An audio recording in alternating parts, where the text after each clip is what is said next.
Monsieur Juanico. Merci, Monsieur le Président. Notre pays a un formidable atout, c'est sa jeunesse.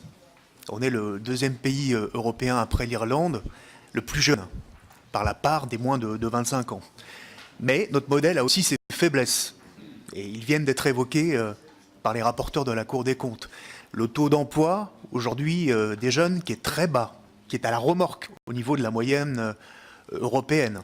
Le fait qu'on ait aujourd'hui aussi un modèle qui est marqué par la reproduction sociale, mais aussi par une faible mobilité sociale et un fort taux d'échec scolaire, et en particulier pour les élèves moyens et pour les familles modestes. Et donc la question du décrochage et la question de la sortie des jeunes sans qualification du système scolaire, pour moi, c'est un point central qui devrait être la priorité des pouvoirs publics et où on met le paquet.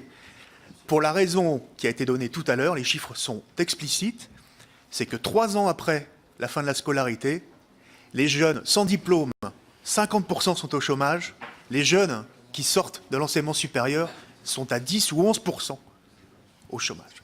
Donc ça, c'est inacceptable et c'est une véritable plaie, c'est un véritable gâchis économique et social, parce que plus vous fabriquez des décrocheurs, un peu plus de 100 000 par an, mais en stock, on l'a dit, 500 000 jeunes de 18 à 24 ans, et plus vous avez à assumer dans le temps et tout au long de la vie des dépenses pour les finances publiques de réparation sociale qui ne sont pas soutenables.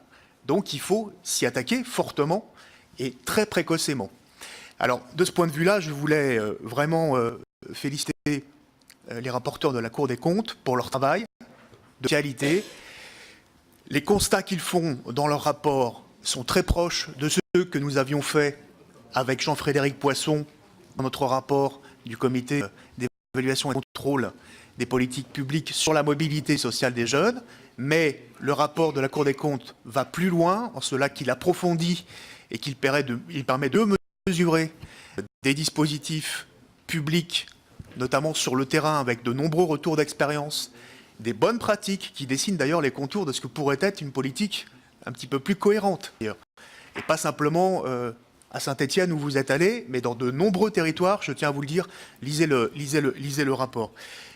Les constats sont très proches avec le rapport que nous avions fait, la multiplicité des acteurs, Europe, État, éducation nationale et emploi, région, mission locale, Pôle emploi, partenaires sociaux, l'éparpillement des financements, qui parfois pose des problèmes, effectivement, à certaines structures, mais surtout l'empilement des dispositifs, la complexité des dispositifs et leur dispersion, incompréhensible pour les acteurs qui sont en charge de les mettre en œuvre, mais surtout incompréhensible pour les jeunes qui sont en situation de sortir du système scolaire sans qualification.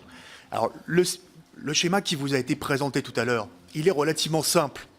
Celui que nous avions publié avec Jean-Frédéric Poisson, montrait que depuis 1977, il y a eu 80 dispositifs de politique d'emploi pour les jeunes dans notre pays. Et l'annonce successive, chaque année, il faut qu'aujourd'hui, effectivement, plus personne n'y comprend rien, puisque chaque dispositif se superpose et s'empile à d'autres. Donc de ce point de vue-là, je voulais poser 2 ou 3 questions, effectivement, au rapporteur de la Cour des comptes. Le premier, c'est sur cette question de la multiplicité des dispositifs et de la façon de mieux les évaluer.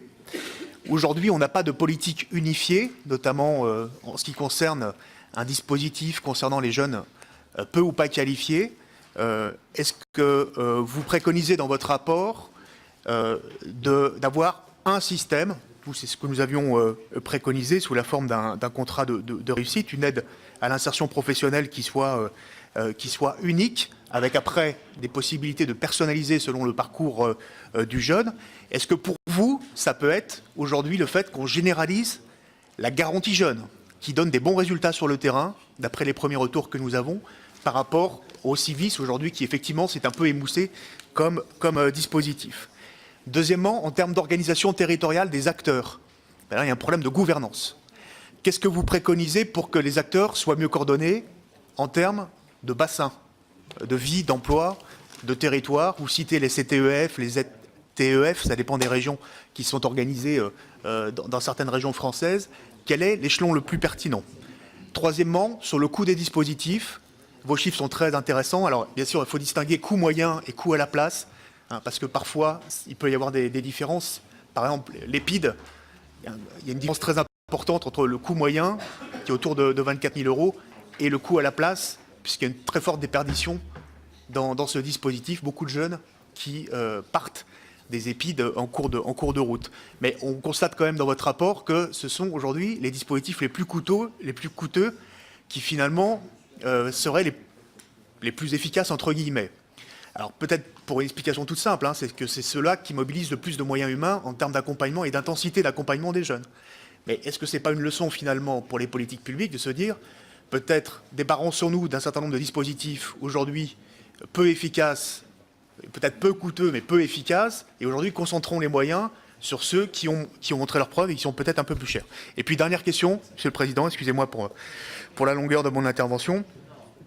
La question du décrochage scolaire, que vous abordez très bien d'ailleurs en montrant les failles du système, notamment puisque les plateformes de suivi, aujourd'hui, on voit qu'elles ne détectent que la moitié des décrochages, et on sait que la précocité d'intervention est très importante. Vous évoquez les solutions de raccrochage scolaire, notamment des micro-lycées. Est-ce que vous voyez aujourd'hui d'autres possibilités de diversifier l'offre scolaire pour amener ces jeunes dans le système?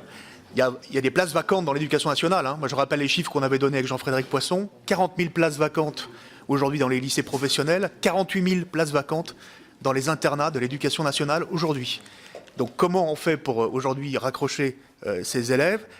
La voie professionnelle, vous l'avez peu évoqué, vous avez parlé de l'accès à l'apprentissage, mais la voie professionnelle est la plus touchée par le décrochage.